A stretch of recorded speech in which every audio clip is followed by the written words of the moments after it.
தமிழ் சேனலுக்கு உங்களை அன்போடு வரவேற்று இன்றைக்கி நம்ம பார்க்க போகிறோம் வெந்தய ஊறுகாய். அதாவது வெந்தய தொக்குன்னு கூட வச்சுக்கலாங்க. அதுக்கு வெந்தயக்கீரை நல்லா ஃப்ரெஷ்ஷாக எடுத்து நல்லா அலம்பிட்டு ஆஞ்சி வச்சு நல்லா ஒரு கிச்சன் டவலில் போட்டு கொஞ்சம் ஈரம் இல்லாமல் ஒன்று தேய்ச்சிருக்கேன். இந்த பக்கம் பச்சை மிளகாய் ஒரு 6-7, பூண்டு ஒரு 10 பல் பூண்டு, கடுகு ஒரு 3 ஸ்பூன், வெந்தயம் 1 ஸ்பூன், நெல்லிக்காய் அளவு புளி எடுத்து வச்சுருக்கேங்க. அப்புறம் ஒரு கைப்பிடி அளவு நம்ம காரத்துக்கு ஏற்ற மாதிரி சிகப்பு மிளகாய், அது வறுக்கும் போது நம்ம பார்க்கலாம். ஒரு கடாயில் கடுகு வெந்தயம் சேர்த்துட்டாங்க. உங்கள் காரத்துக்கு ஏற்ற மாதிரி நான் சேர்க்குறது வந்து கைப்பிடி அளவு.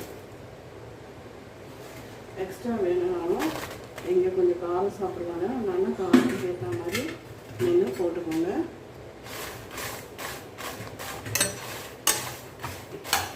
லேசாக கலர் மாறாமல் நம்ம இதை வறுத்து கொடுக்கணும். இதில் கொஞ்சமாக கல்லுப்பு சேர்த்து வறுத்துக்கோங்க. மிளகா சூடு ஏறினா போதும். அடுப்பு ஆஃப் பண்ணிவிட்டு நம்ம காம்பெல்லாம் கிள்ளிட்டு அரைச்சி வச்சுக்கலாம்.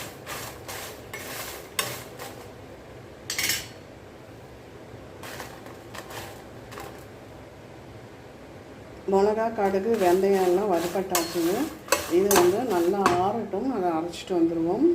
அரைச்சி எடுத்ததுக்கப்புறம் நம்ம வெந்தயக்கீரை அப்புறம் புளி எல்லாத்தையுமே வந்து அரைச்சிக்க போகிறோம். வெந்தய தொக்கு அதாவது வெந்தய ஊறுகாய்க்கு பொடி அரைச்சி எடுத்துகிட்டு வந்துட்டேங்க.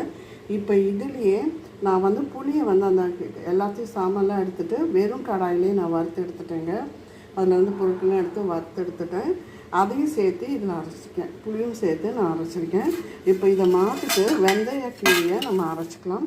வெந்தயக்கீரை அரைக்கும் போதும் நீங்கள் தண்ணி சேர்க்க வேண்டாம், தண்ணிக்கு பதில் எண்ணெய் சேர்த்துக்கோங்க. இது வச்சா ஒரு 2-3 மாதம் வரைக்கும் நல்லாயிருக்கும் வெளியே.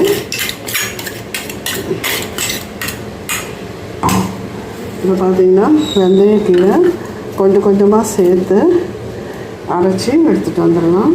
மறுபடியும் சேர்த்துக்கோங்க. சரி, சேர்த்து கொஞ்சம் கொஞ்சமாக அரைச்சி எடுத்துகிட்டு வந்துடுவோம். இப்போ இந்த கீரையில் பார்த்தீங்கன்னா கொஞ்சம் எண்ணெய் விட்டுக்கிறேன் அரைக்கிறதுக்காக.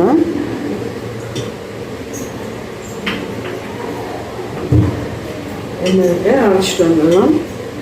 இது பாருங்கள், 3/4 கட்டு கீரை எனக்கு இவ்வளோ கிடச்சிருக்கு. இப்போது நம்ம செய்ய ஆரம்பிச்சிடலாம். கடாயில் எண்ணெய் வச்சுருக்கேங்க.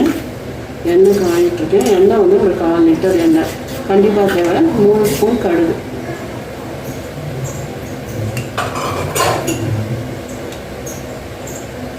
கடுகு வெடிக்கட்டும். கடுகு கடற்கரை வெடிக்க வச்சுங்க. பூண்டு சேர்த்துக்கலாம். இது நான் வந்து ஒத்தப்பல் பூண்டுன்னு வாங்கிட்டு வந்ததுங்க. இது சர்ச்சை கொடுத்தாங்க. அந்த பூண்டில் தான் சர்க்கரை போட்டிருக்கேன். அதை உங்களுக்கு காமிக்கிறேன் பாருங்கள். ஒத்தப்பல் பூண்டுன்னு சொல்லுவாங்க. பாருங்கள், விலை ஜாஸ்தி. இப்படி தாங்க இருக்கும். சாம்பார் வெங்காயம் இது மாதிரி இருக்கும், சின்ன சாம்பார் வெங்காயம் மாதிரி. இது அவ்வளோ உடல்நலத்துக்கு நல்லது. அதை தான் நான் நறுக்கி சேர்த்துருக்கேன்.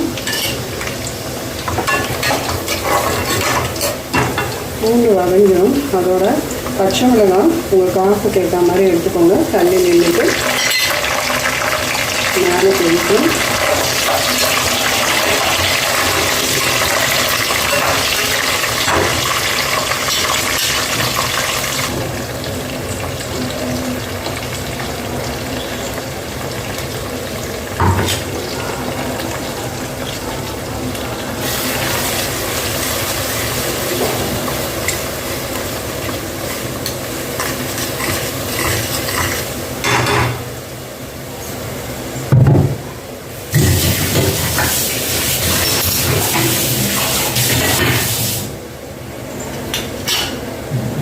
சிம்மில் வச்சுட்டு நல்லா வதக்கி கொடுங்க.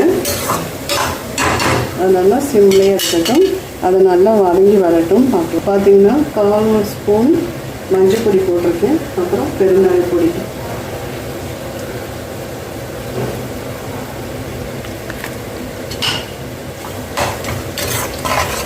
நல்லா எண்ணெய் பிரிகிற வரைக்கும் நம்ம வதக்கி கொடுக்கலாம். நல்லா வதங்கட்டும். இப்போ பார்த்தீங்கன்னா வெந்தயக்கீரை வதக்கி எண்ணெயை வெளியே விட ஆரம்பிச்சிருக்கேன். இன்னும் வதக்கணும்.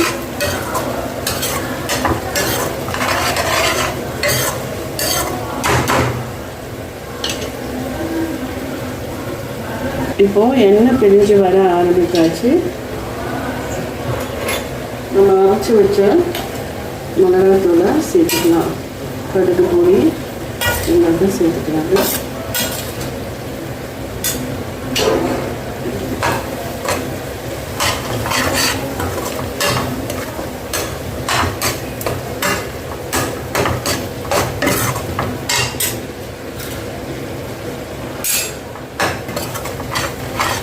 இதில் நம்ம உப்பு சேர்த்து அரைச்சிருக்கோம், அதனால் உப்பு பார்த்து போட்டுக்கலாம்.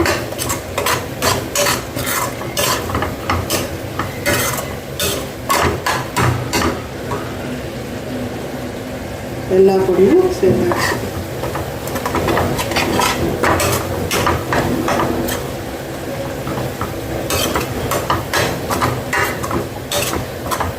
இப்போது இதுக்கு தேவையான அளவு உப்பு சேர்த்துக்கலாம். உப்பு கொஞ்சமாக சேர்த்துக்கோங்க, அப்புறம் போடலைன்னா பார்த்துக்கலாம். பார்த்தோன்னா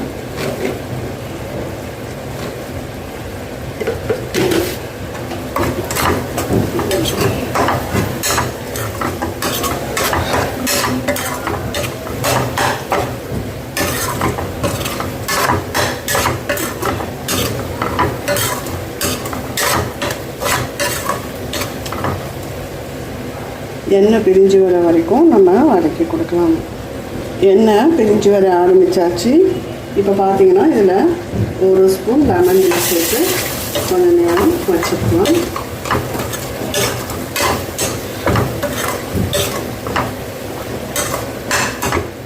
ஒரு ஸ்பூன் சேர்த்துருக்கேன். அவ்வளோதாங்க. சூப்பரான சுவையில் வெந்தயக்கீரை ஊறுகாய், அதாவது வெந்தயக்கீரை தொக்கு ரெடி ஆகிடுது. லேசான கசப்பு இருக்கும், ரொம்ப கசப்பு இருக்காது. இந்த கசப்பும் டேஸ்ட்டாக தான் இருக்கும். சூப்பராக இருக்குங்க. கண்டிப்பாக நீங்கள் ட்ரை பண்ணி பாருங்கள். இப்போ நம்ம அடுப்பை ஆஃப் பண்ணிடலாம்.